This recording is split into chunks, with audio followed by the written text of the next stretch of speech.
En la segunda mitad del siglo XVIII, los monarcas borbones impusieron en la Nueva España reformas que pretendían aumentar la recaudación fiscal, controlar la burocracia virreinal y reducir el poder de las élites locales. El descontento que provocaron estas reformas, aunado al malestar de los criollos ante los privilegios de los peninsulares y la invasión de España por las tropas napoleónicas, que suscitó un vacío de poder, incitaron en 1810 una insurgencia encabezada por criollos y respaldada por decenas de miles de indios. Para la población podemos llamar indígena, que era casi el 90% de la población, creo que los agravios tenían que ver en cuestión de problemas económicos, digamos, relaciones, digamos, laborales con haciendas, donde sentían, digamos, que también los españoles eran, digamos, los privilegiados, ¿no? Que estaban, tal vez sentían que habían sido usurpadas sus tierras. El 27 de octubre de 1810, una muchedumbre proveniente de Michoacán y encabezada por el cura Miguel Hidalgo y Costilla, penetró en la provincia de México por un lugar situado entre El Oro y Temascalcingo. La reacción no es tan amplia o, digamos, tan participativa como fue en el Bajío, pero, digamos, hacia la zona de Tierra Caliente, o sea, lo que ahora es Guerrero, hacia la zona, digamos, de Cuernavaca, digamos, que formaba parte del territorio de la Intendencia, la participación también, digamos, se suma, digamos, en grandes movimientos, porque también las condiciones de agravio eran diferentes, las que tenían estos pueblos con haciendas y, digamos, y autoridades locales. Las fuerzas insurgentes fueron creciendo en su paso por Ixtlahuaca, Toluca, Metepec, Atenco y Santiago Tianguistengo. Estaban mal organizadas y pertrechadas, pero gracias a su superioridad numérica, derrotaron a los realistas en el Monte de las Cruces. Cuando el asalto a la Ciudad de México parecía inminente, Hidalgo, sin parque ni artillería suficiente, dio marcha atrás. Hidalgo sufrió su primera derrota en Aculco, una localidad de la Intendencia de México, y a esta le siguió la derrota decisiva de Puente de Calderón en Jalisco.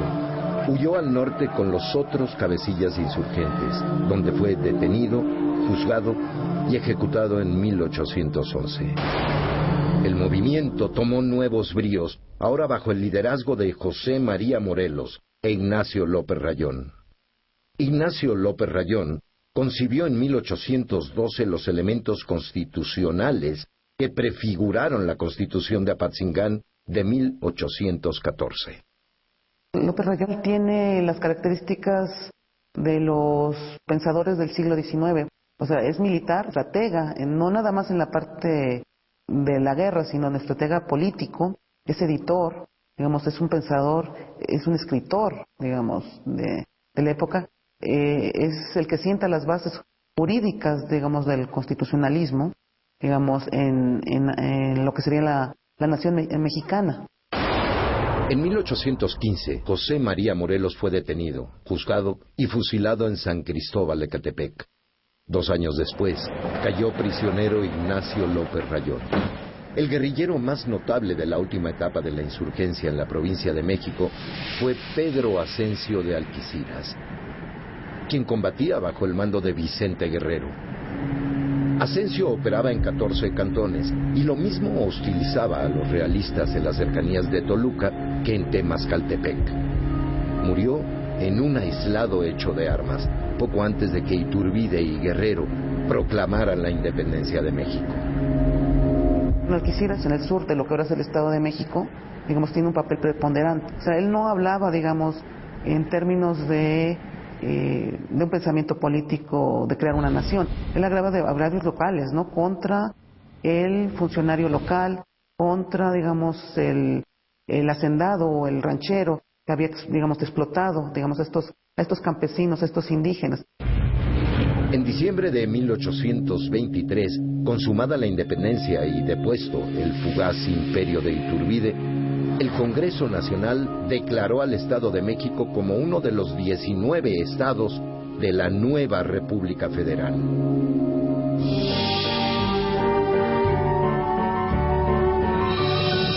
San Pedro y San Pablo estableció una república inspirada en la Constitución de Estados Unidos, pero el federalismo mexicano radicalizó su modelo. Durante el siguiente decenio, el poder legislativo subordinó al ejecutivo y los estados, responsables de cobrar la mayor parte de los impuestos, contribuyeron muy poco al sostenimiento del gobierno nacional. Pero va a resultar un federalismo muy radical.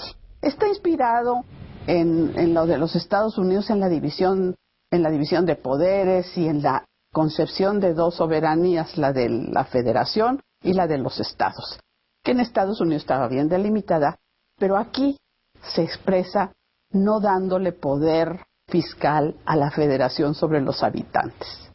Entonces pasa a depender de los estados y la única, digamos, entrada fija que le toca a la federación van a ser las aduanas y pequeñas cosas, pero que no eran suficientes. Desde luego también es el resultado del regionalismo que se había generado durante el virreinato. Por dos razones, por las diferentes etnias, por la falta de comunicación y por el tamaño del territorio. El Estado de México era el más poderoso de la Federación. Su territorio de 108,000 kilómetros cuadrados abarcaba desde Acapulco hasta Huejutla. En 1824, su población era de 1,300,000 habitantes, la quinta parte del total nacional. Producía 1/3 de la riqueza del país y su capital, la Ciudad de México, era el centro económico, político y cultural de la nación. Cuando surge el Estado de México, se pensó y se dijo, se teme o se envidia al Estado de México. Un diputado, Barbabosa, lo dijo. ¿Y por qué se teme o se envidia al Estado de México? Primero, porque era una extensión muy grande, territorialmente, además con todas las riquezas del mundo. Teníamos costa en el sur, que era Acapulco, donde llegaba la nao de China. Teníamos minas, que era la de Taxco, las zonas cañeras. Y además, como un Estado iba a tener como capital, la capital de México. La disputa por la Ciudad de México enfrentó al Estado de México con el gobierno federal.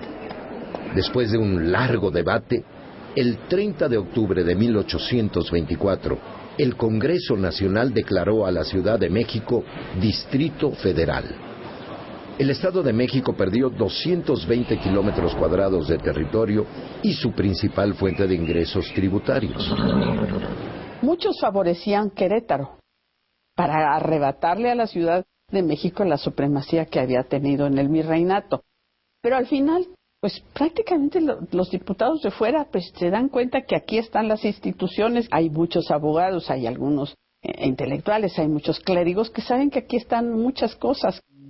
La capital del Estado de México se trasladó a Texcoco, luego a Tlalpan y finalmente a Toluca en 1830. La Guerra Civil de 1834, provocada por las medidas liberales radicales del gobierno de Valentín Gómez Farías, desembocó en la disolución del Congreso Nacional y el fin del régimen federalista. Los anglosajones que habían colonizado Texas aprovecharon la coyuntura para independizarse de México en marzo de 1836. El nuevo régimen, de carácter centralista, fracasó en su intento de fortalecer el Estado Nacional. En realidad no lo fortalecen porque al final se van a crear una burocracia federal para los estados y no van a poder quitarle esa cosa. Pero es muy importante decir que el centralismo no fue conservador, era liberal. Había división de poderes, había representación, es decir, se mantenía el mismo formato, nada más que manejado desde el gobierno. Pero una cosa que sí es muy importante es que el centralismo suprimió muchos ayuntamientos. Esta es la causa más importante de la inestabilidad. Y claro, el Estado de México tenía muchos lugares con ayuntamiento. El régimen centralista convirtió a los estados en departamentos y la Ciudad de México fue declarada capital tanto del gobierno nacional como del Departamento de México. El nuevo sistema se desgastó rápidamente. Todo demuestra que el centralismo tampoco funciona, porque no hay dinero. Y crean un 15% sobre los artículos de consumo para sostener el pago de los salarios. Y crea un malestar entre los comerciantes extranjeros. Hay muchas quiebras y entonces se establece la dictadura.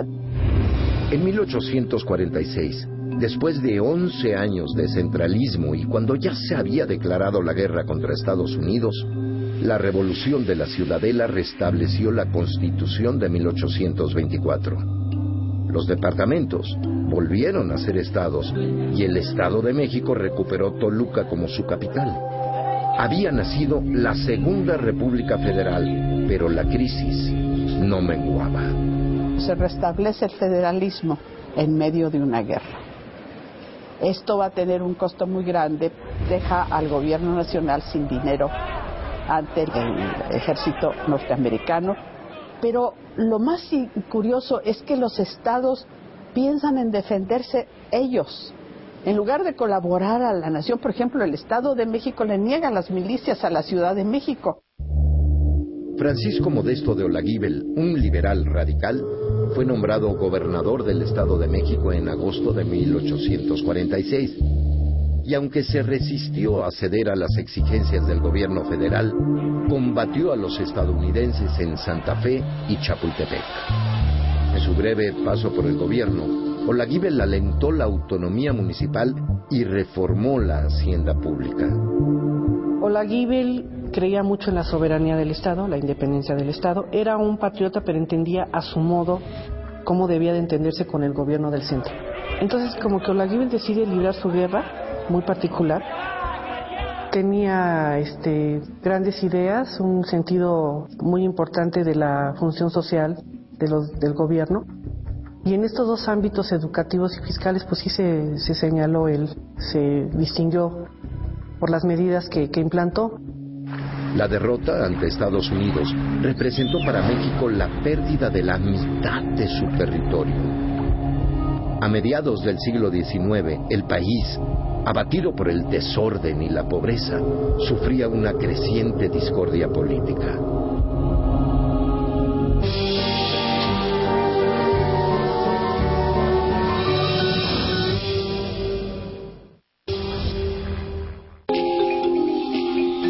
En 1850, la Sociedad del Estado de México, integrada por alrededor de 980,000 habitantes, se dividía en tres grupos. Los criollos y los mestizos, que se llamaban a sí mismos gente de razón, y los indios, cuya situación apenas había cambiado desde el fin del virreinato. El Estado de México, como gran parte del país, vivía sumido en un desorden social y político que impedía el desarrollo económico. No hay fábricas, no hay tierras sembradas, hay continuamente luchas intermitentes, las arcas del erario generalmente estaban vacías. Además, la gente no tenía la costumbre de pagar impuestos. Y luego está la cuestión de la mentalidad, ¿no? De que quedan los de arriba y los de abajo, hay una diferencia social muy terrible, los contrastes son muy graves.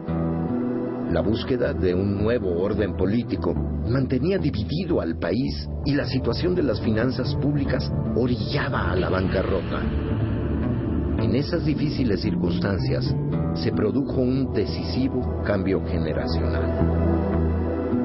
Va a entrar una generación de jóvenes que ya no nacieron en el virreinato, que no recuerdan aquel orden, tranquilidad, prosperidad, etcétera, etcétera, que ya tienen nuevas ideas y que están dispuestos a todo para cambiar el Estado. En 1854, el Plan de Ayutla derrocó la segunda dictadura de Santa Anna. La Constitución Federal de 1857 consagró las garantías individuales y restableció la supremacía del poder laico sobre la Iglesia, revalidando las leyes de reforma que habían sido promulgadas un año antes.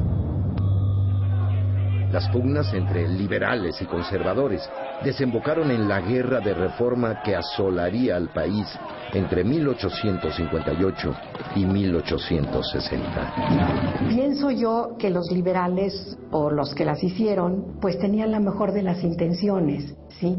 Pero en muchas ocasiones debemos de darnos cuenta de que partían, pues hasta cierto punto, de una irrealidad. ¿Por qué? Porque las leyes de reforma toman en cuenta o se basan, digamos, en la laicización que se inicia en Francia desde el siglo XVI. Los países europeos han tenido una trayectoria totalmente distinta a la nuestra. Ellos tuvieron 10 siglos de Edad Media, que en México no los hubo.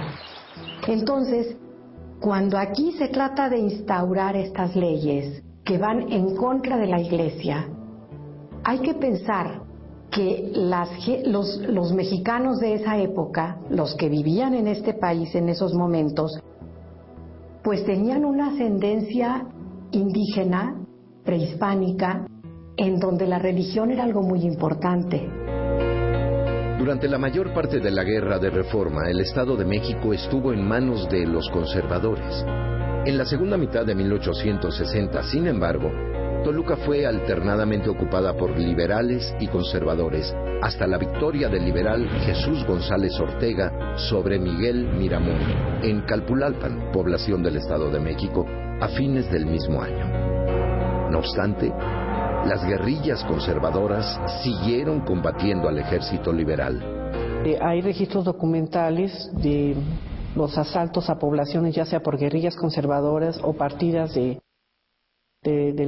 los liberales del ejército que vienen a combatirlas, en que, bueno, entran y salen de las poblaciones depredando, robando los caudales públicos. Los mismos párrocos también se niegan a darle la comunión a quienes acepten la Constitución del 57. La victoria de los liberales hizo posible la venta de propiedades de la iglesia y de comunidades indígenas a particulares. En el Estado de México, si bien algunos rancheros adquirieron haciendas del clero, la desamortización benefició principalmente a grandes propietarios y dio origen al despojo de tierras comunales. Entonces, ¿quién salió ganando en todo este río revuelto? Pues los extranjeros. Ya muchos extranjeros habían venido a México, se habían establecido aquí, había consulados de otros países, y ellos no le tenían miedo a las excomuniones. Entonces, en el Estado de México, específicamente, la gente que tenía dinero y que no tenía miedo a las excomuniones fueron las que se apropiaron de lo que habían sido los bienes de las etnias, los bienes comunales, exactamente, porque con las leyes de reforma se desmembran todas las corporaciones, no nada más las religiosas, sino también las laicas. En 1862, la Guerra de Reforma se transmutó en guerra nacional contra la intervención francesa. Los invasores tomaron Toluca el 4 de julio de 1863. Vicente Riva Palacio, quien había sido nombrado gobernador y comandante militar del Estado de México por Benito Juárez, recuperó Toluca en febrero de 1867 y marchó a Querétaro, donde se daría fin al imperio. Un año después, su padre, Mariano Riva Palacio, fue nombrado gobernador y estableció el voto directo para la elección de gobernadores.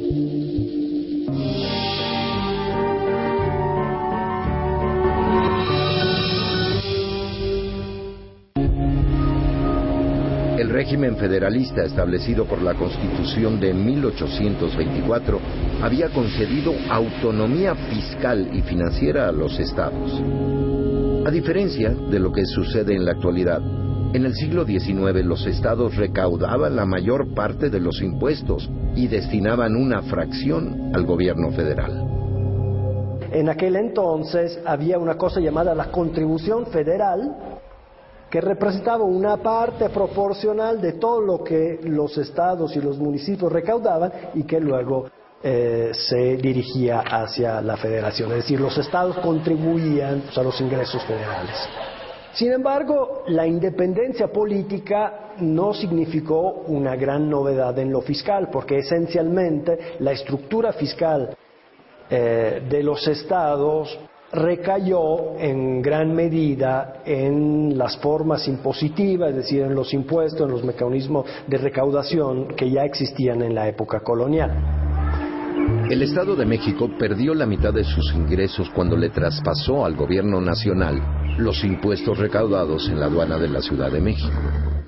Aunque logró mejorar la situación de sus finanzas gracias a la tributación de las minas y las rentas eclesiásticas, sus ingresos fiscales seguían dependiendo de dos impuestos originados en el virreinato: la alcabala y la capitación. La alcabala se aplicaba a las mercancías que circulaban por las aduanas interiores de un estado a otro y en ocasiones de un municipio a otro. Es decir, es lo opuesto de la idea de un mercado único, de un espacio al interior de los cuales las personas, las mercancías se mueven, circulan, que es una de las características de los mercados modernos.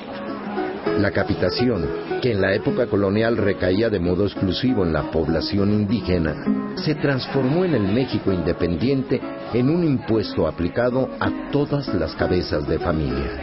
En capitación, es decir, el impuesto personal por excelencia. Es decir, es un impuesto sobre la existencia, sobre el hecho de existir.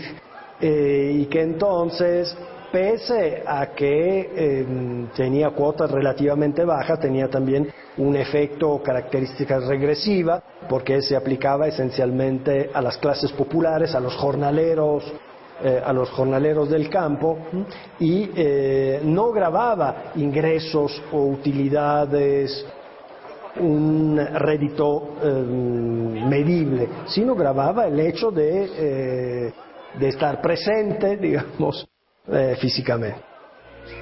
El fin del primer régimen federalista en 1834 suele explicarse por factores políticos y militares, pero no fueron menos influyentes los económicos y los hacendarios. La disminución de las transferencias fiscales de la periferia al centro desde 1830 motivó al gobierno centralista establecido en 1834 a exigir a los estados la mitad de sus ingresos.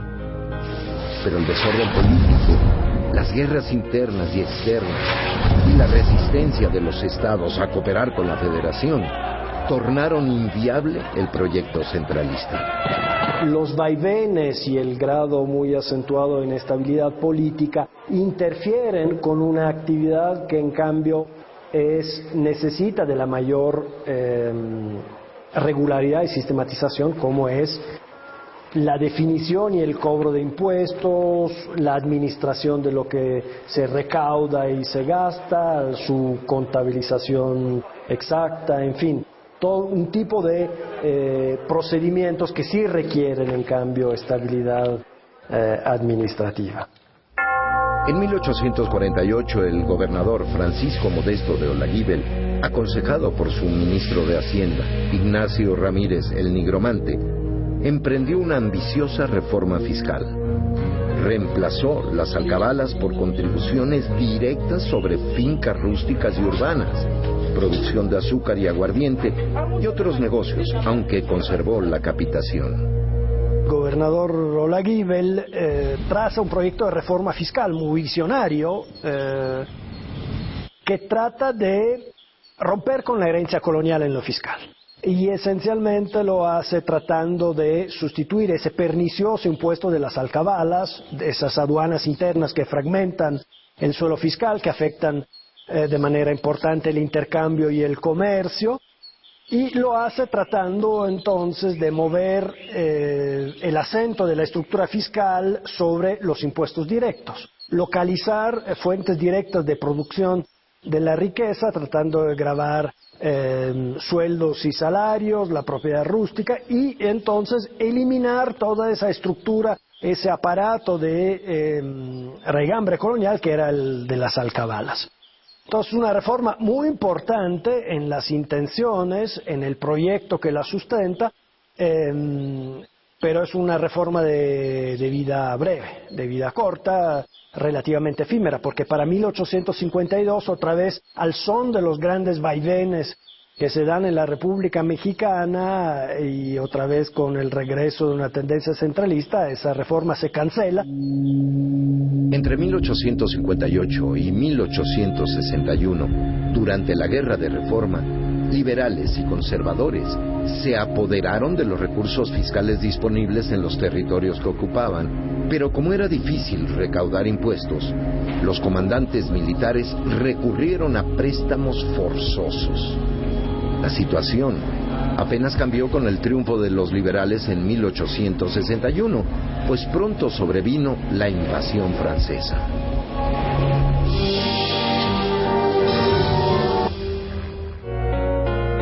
Entre 1821 y 1871, mientras el país adoptaba poco a poco su configuración definitiva, el Estado de México sufrió la desmembración de territorios que contribuyeron a formar el Distrito Federal y los estados de Querétaro, Guerrero, Hidalgo y Morelos.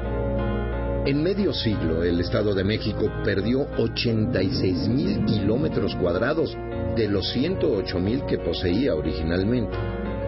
Este gran estado era en población el más importante, económicamente el más importante desde la época colonial, cuando era la Intendencia de México, Provincia de México y después el Estado de México. Por lo tanto, cuando llega el federalismo en 1824, había una disparidad entre las entidades federativas. Un proceso lógico fue entonces la desmembración o división de este gran estado de México. Querétaro ya estaba incluida entre las provincias integrantes de la nación mexicana en la Constitución de Apatzingán de 1814. Y en el momento de la independencia se convirtió en estado de modo natural, sin oposición del Estado de México. La creación del Distrito Federal, en cambio, concitó las protestas de los legisladores mexiquenses y significó una considerable disminución de los ingresos fiscales de la entidad. Es un proceso de todo el siglo XIX, incluso todavía en las primeras décadas del siglo XX hay muchas disputas de hasta dónde están los límites del Distrito Federal, porque se inició con un círculo bien establecido cuáles eran los límites del Distrito Federal, pero poco a poco el Distrito Federal fue abarcando más territorio del Estado. Y entonces sí, los problemas entre límites han perdurado. La separación de Guerrero comenzó con el establecimiento de la Comandancia del Sur, encabezada por quien le daría nombre a la entidad, Vicente Guerrero. Dos influyentes caudillos, Juan Álvarez en la Costa Grande y Nicolás Bravo en la región central, alentaron la creación del nuevo estado que culminó en 1849. Para el Estado de México, la merma económica no fue grande, pero sí lo fue la territorial, pues perdió casi 48,000 kilómetros cuadrados. Lo que es ahora el Estado de Guerrero, pues formaba una región muy homogénea, ¿no? En clima, en recursos naturales, en las propias costumbres de la población, etcétera. La legislatura del Estado de México ya de ese tiempo se opone, ¿no? Porque pues le están quitando población, le están quitando recursos naturales y sobre todo el puerto de Acapulco. En 1854, el Distrito Federal se amplió en 1,173 kilómetros cuadrados. 2 años después, el Congreso Constituyente aprobó la fundación del Estado del Valle de México, que existió como entidad territorial virtual hasta 1867. La creación en 1862 de los distritos militares de Tulancingo, Pachuca, Actopan y Tula por una parte, y Cuernavaca y Cuautla por la otra, habían sentado las bases para la desmembración de los estados de Hidalgo y Morelos, sancionada por el Congreso Federal en 1871. Morelos va a empezar a decir que no se puede unir lo que no es similar o parecido. Y se dice, ¿qué tenemos de común en el Estado de México? El Estado de México es frío, nosotros somos calientes. Nosotros producimos azúcar. Hidalgo, por ejemplo, va a decir Nosotros tenemos también nuestro camino directamente no solo a la Ciudad de México, la tenemos directamente hacia Veracruz. Pero más que nada, en una federación, que un estado fuera tan rico y estuviera tan en el centro de la República Mexicana, provocaba muchos problemas políticos, porque podía controlar muchos aspectos importantes de sueldo, por ejemplo, para la burocracia, sueldo para el ejército. En el Distrito Federal se pensó que no era bueno que un estado tuviera tanta riqueza. Las desmembraciones que sufrió el Estado de México entre la proclamación de la independencia y la restauración de la República, aunque onerosas para la hacienda local, contribuyeron al equilibrio entre las regiones nacionales y no le impidieron al Estado de México llegar a ser una de las entidades más productivas e influyentes del país. El modelo de escuela de primeras letras que tuvo origen en la colonia se conservó en el México independiente y sufrió pocos cambios hasta el Porfiriato. Los niños memorizaban los dogmas de la fe católica y aprendían rudimentos de lectura, escritura y aritmética. Las escuelas eran públicas, es decir, abiertas a todo, aunque su sostenimiento dependía de la iglesia, los ayuntamientos o los padres de familia. Entre 1750 y 1860, finales de la Guerra de Reforma, tenemos escuelas parroquiales. Y es la corona y después va a ser el Estado que insiste en que el párroco o el prior del convento o la persona que esté al cargo ponga una escuela de primeras letras. La doctrina cristiana era tan importante que no solamente era la materia a la cual se dedicaban mayor número de horas, daban mayores premios por saber bien la doctrina cristiana, mayores que por saber leer o escribir o hacer cuentas o bordar con mucho detalle y mucha belleza.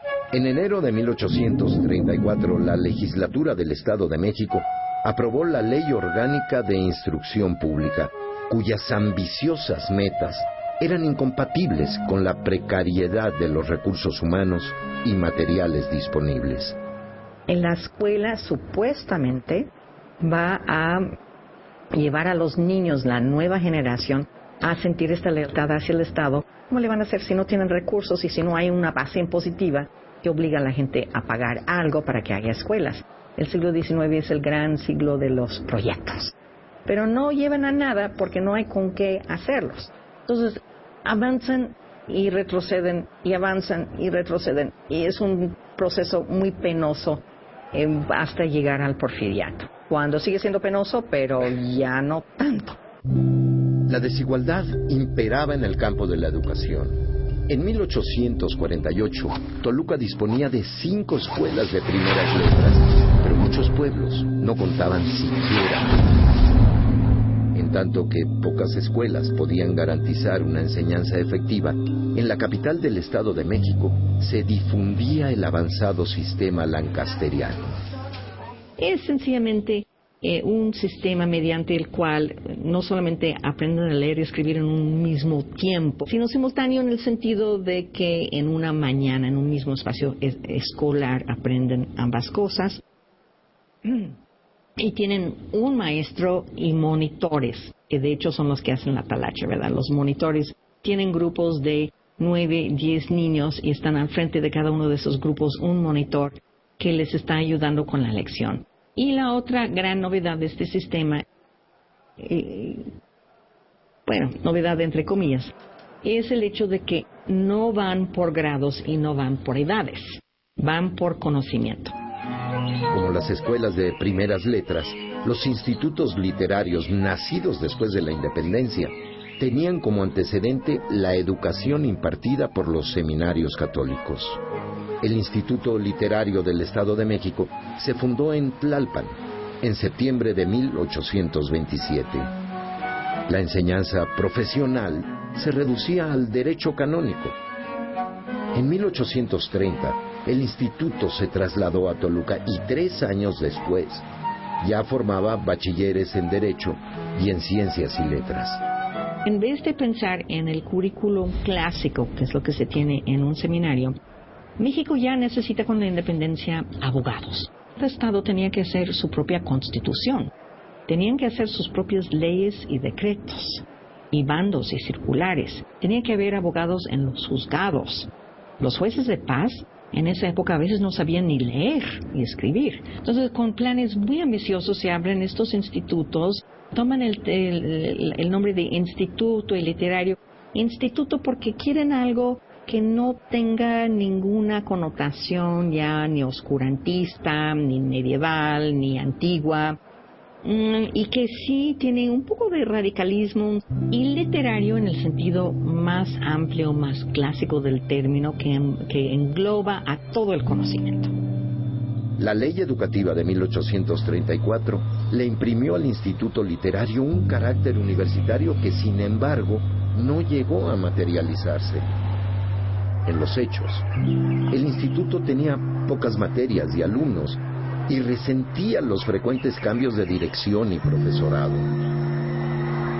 Nombrado rector, el abogado y poeta cubano José María Heredia formuló un plan de estudios con 15 cátedras, entre las que sobresalían las matemáticas, la lengua y el derecho, que estaban abiertas al público en general. A pesar de los esfuerzos de Heredia, el Instituto Literario cerró en 1835. Su resurgimiento se dilataría otros 12 años.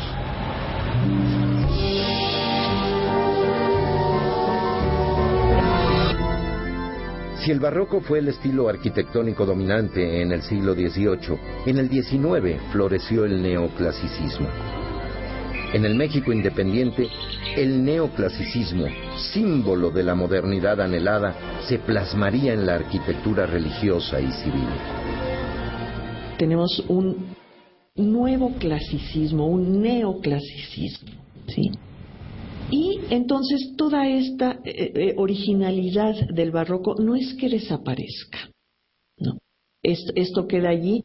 Entonces se va a buscar algo no tan exótico como pudiera pensarse que fueron estas culturas precortesianas, sino lo simple del clásico, la belleza de lo simple. Ahora a un segundo clasicismo, a un neoclásico. En una iglesia podemos ver el pórtico, podemos ver balaustradas, podemos ver un altar, podemos ver una serie de manifestaciones. No importa. Lo que importa es que el neoclásico está presente.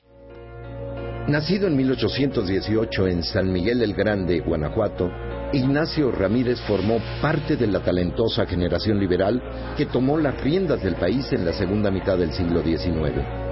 Secretario de Guerra y Hacienda en el gobierno de Francisco Modesto de Olaguíbel, Ignacio Ramírez promovió una reforma fiscal y una mayor libertad de los municipios e impartió clases en el renacido Instituto Literario. Conocido por su seudónimo, El Nigromante, Ignacio Ramírez fundó periódicos, participó en la redacción de la Constitución de 1857 y ocupó varios cargos en el gobierno federal, entre ellos el de secretario de Justicia y Educación en el último gabinete de Benito Juárez. Ignacio Manuel Altamirano nació en 1834 en Tixtla, que entonces formaba parte del Estado de México. Llegó a Toluca después de ganar una de las becas instituidas por Ignacio Ramírez para los jóvenes indígenas que quisieran asistir al Instituto Literario. Como su maestro, el Nigromante, Altamirano fue funcionario público, escritor, periodista y militar. Fundó la principal publicación literaria del siglo XIX, El Renacimiento. José María Velasco fue el pintor más distinguido del Estado de México en el siglo XIX. Oriundo de Temascalcingo, donde nació en 1840, cursó la carrera de agrimensor en el Instituto Literario de Toluca. Ahí mismo inició los estudios de pintura, que continuaría a lo largo de 10 años en la Academia de San Carlos. En una época en la que predominaban las representaciones del cuerpo humano, Velasco se empeñó en plasmar la naturaleza del Valle de México. Sus obras de gran formato descubren un paisaje en el que ya empiezan a ser visibles las huellas de la modernidad. Vamos a mostrar realmente lo que tenemos, nuestras bellezas. La Villa de Guadalupe, Chalco, los mismos volcanes. Y bueno, el pintor más representativo, bueno, pues fue Velasco. El ferrocarril significa muchas cosas, significa progreso, traslado, ir y venir, interactuar, posibilidades, sí, muchísimas cosas, ¿no?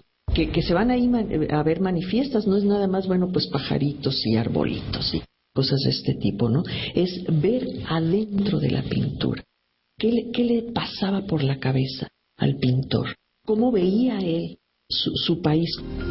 Entre la consumación de la independencia y la restauración de la República, el Estado de México sufrió en carne propia las grandes mudanzas de un país en proceso de formación. Pero como se vería en las siguientes décadas, el Estado de México estaba destinado a progresar en virtud de sus sólidos fundamentos, tanto materiales como culturales.